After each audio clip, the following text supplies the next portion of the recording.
Mughira ibn Shu'ba radiyallahu anhu, na kutoka kwa al-Mughira ibn Shu'ba Allah amridhie, qala, amesema al-Mughira, qala li Rasulullah sallallahu alayhi wasallam, qala li an-nabiy sallallahu alayhi wasallam, aliniambia mimi mtume sallallahu alayhi wasallam, khudh al-idawa, chukua kile chombo cha maji,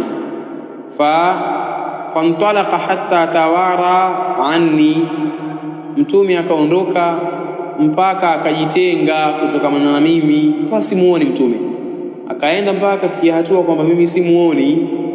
Faqada hajatahu, kisha akakidhi haja yake. Sasa tunaona makatazo ya baadhi ya watu ambao wamekosa haya katika wanaume. Mtu asimama tu tayari akojoa kaa bomba, akojoa tu, yani atakapokaa popote pale anakojoa. Ile sio sawa. Mtume alijitenga, akukaa mbele za watu. Ndio maana kwenye jambo hili kuna maelezo ya al-Imam na Sheikh al-Bassam, yadullu al-hadithu ala istihbab al-bu'd wat-tawari 'an an-nas 'inda iradati qada'i al-haja. Hadithi yajulisha hii kuhusu kukaa mbali na kujitenga na watu wakati wa kukidhi haja. Na sio mtu akitaka kukidhi haja hapo nini, moja kwa moja yeye ndio akae tukaa mnyama. Nyama ndio ambao wao hawana hali hiyo. Wanyama hawana hali hiyo ya kujitenga wao popote pale, bali pale sehemu ambayo pengine muhimu sana kwako wewe, aweza kaja kukidhi haja hiyo. Allah hajikeri, yani huyo hasa wewe ni binadamu, sio mnyama. Alhamdulillah. Hivyo muttafaqun alayhi, hadithini muttafaqun alayhi, akhrajahu al-Imam al-Bukhari wa Muslim rahmatullahi ta'ala alayhima. Wa an Abi Hurairah radhiyallahu anhu, na kutoka kwa Abu Hurairah Allah amridhie, qala, amesema qala Rasulullah sallallahu alayhi wasallam, amesema mtume sallallahu alayhi wasallam, ittaqul la'inaini, ogopeni, jiepusheni na wenye kulaaniwa wa sampuli mbili. Wenye kulaaniwa wa sampuli mbili jiepusheni nao hao. Kwa mwanzo, alladhi yatakhalla fi tariqi nnasi au dhillihim, yule ambaye yeye hukidhi haja kwenye njia za watu au kwenye vivuli vyao. Watu wameamua au wamekaa sehemu hivyo, sehemu mfano wazee wenyewe ni wanakuja kukaa, sehemu ambayo watu wazima wanakuja kukaa, mfano kushauriana mambo ya jamii yao, pengine mambo ya dini pia na mengineyo. Mtu akaona kwamba ili akidhi haja kwa uzuri aende pale kwa sababu mpasafi. Sasa ule usafi wenyewe wameuweka kwa sababu ni sehemu ya kukaa, kwa hiyo waenda pale wakidhi haja, alafu ajitia juha, kwani si wazee tu na wengi kijana, usikere wazee, sio sawa. Rawahu Muslim, hadithi ikipokea al-Imam Muslim. Na Sheikh Uthaymeen anasema yadullu al-hadithu ala tahrimi at-takhalli fi at-tariqi wa tahrimi at-takhalli fi adh-dhilli. Hadithi yajulisha kwenye kuna uharamu wa kukidhi haja kwenye njia za watu na kwenye vivuli, kwenye njia na vivuli. Wa wajhu at-tahrimi dhahirun, na ile njia na namna ya uharamu ipo wazi. Wa huwa anna an-nabiyya sallallahu alayhi wasallam ja'alahu sababan lil-la'ni, na wajhu wenyewe ni kule kujaliwa mtume kulijalia hilo la kukidhi haja kwenye njia za watu au vivuli vyao, kajalia ni sababu ya kulaaniwa. Na katika mambo ambayo tuliyaona katika usulul fiqh, kitabu al-usul min ilmi al-usul, miongoni mwa mambo ambayo yaonesha uharamu wa kitu ni kule kutajwa kwa vibaya au kuambatanishwa juu ya adhabu. Laana sio rahma ya Allah, na al-laana ni at-tardu min rahmatillah, ni mtu kufukuzwa kwenye rahma za Allah. Kwa hiyo jambo liko wazi, ingawa maelezo ya hayo yameendelea mbele huko. Uthaymeen yeye kaielezea hilo, lakini mwisho akatoa maelezo Anasema hivyo akaendelea, kisha akasema lianna an-nabiy sallallahu alaihi wasallam, kwa sababu mtume sallam akhbara an hadha muhadhiran min an taqa al-la'natu ala al-fa'ili. Mtume alitoa habari kuhusu hili ili sijeka thibiti ile laana kwa mtendaji.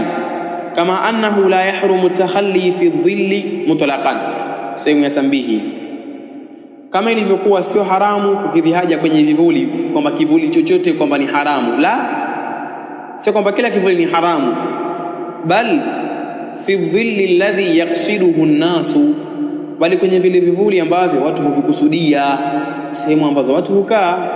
Amma mujarradu dhilli fala yahrum, ama tu kule kuwa kivuli tu inakuwa sio haramu. Hadithi hii ipokea al-Imamu Muslim rahmatullahi ta'ala alayhi.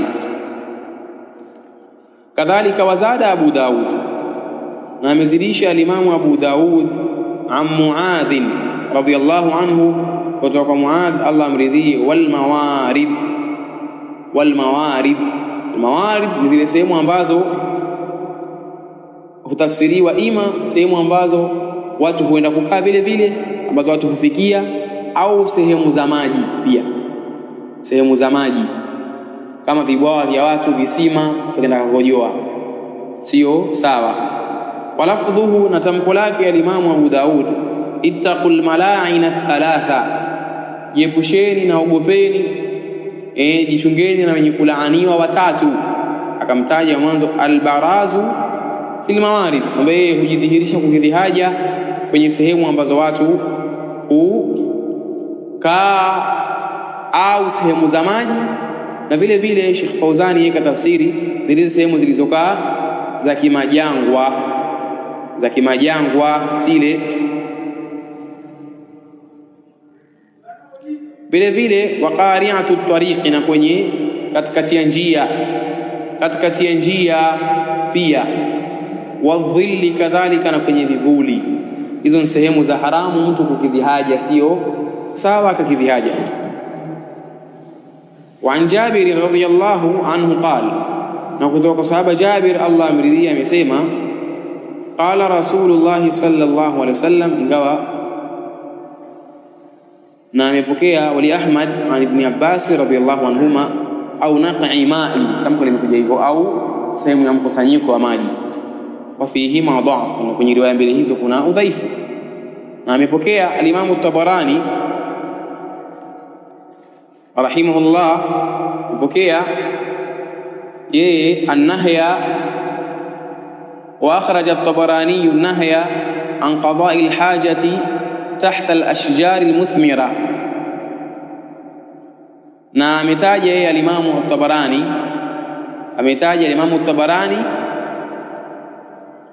kuhusu na kutoa ule uharamu wa kukidhi haja chini ya miti yenye matunda. Wa dhaffati nahri aljari, na kwenye sehemu ama njia ya mto wenye kupita pia, sehemu hizo ni haramu. Min hadithi Ibn Umar bi sanadin dha'ifin, ingawa sanadi yake ni dhaif. Wa an Jabir radhiyallahu anhu, kutoka kwa Jabir Allah amridhie, qala Rasulullah sallallahu alaihi wasallam, amesema Jabir, amesema Mtume sallallahu alaihi wasallam, idha taghawwata ar-rajulani, watakapokidhi haja watu wawili, falyatawara kullu wahidin minhuma an sahibihi wala yatahaddatha, usinajitenge kila mmoja kati ya wawili hao ajitenge na rafiki yake na wala wasiongee. Fa inna Allaha yamkutu ala dhalika, ika Allah yeye huchukia hilo, waghadhibika juu ya hilo. Na maelezo kwenye hili yametajwa wazi kuhusu kuwa si makusudio kuwa watu wawili. Uthaymeen anasema yadullu alhadithu ala anna ad-din al-islamiyya dinul adabi wal khuluqi ar-rafi'. Hadithi yajulisha kwamba dini ya Uislamu ni dini ya adabu na tabia za juu. Wa annahu idha arada ar-rajulani an yataghawwata, kwamba na vile vile kwamba watakapotaka watu wawili kukidhi haja, fa inna sunna an yabta'ida kullu wahidin minhuma 'anil akhar hatta la yarahu fadlan an kaunihi yara awratahu. Angalia, ajitenge kiasi ambacho kwamba kila mmoja ajitenge. Sunna ipo hivi, kila mmoja ajitenge kutokana na mwenzake, asimuone, achilia mbali yeye kumuona utupu wake, kuonekana yeye tu, haonekani utupu yeye tu haifai, achilia mbali kumuona utupu.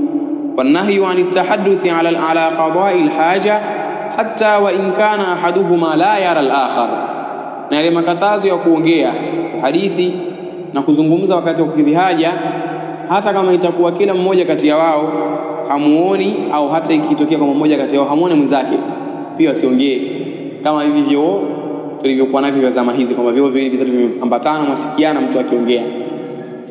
Kwa aslan haifai kuongea illa bidharura.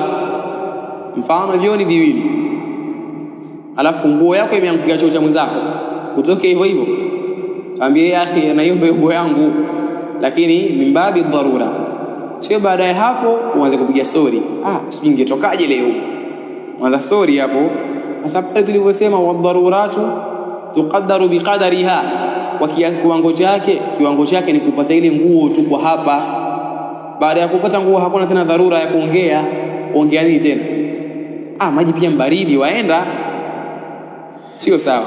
Rawahu Ahmad wa sahahahu Ibn Sakan wa Ibn Qattan au Ibn al-Qattan wa huwa ma'lul.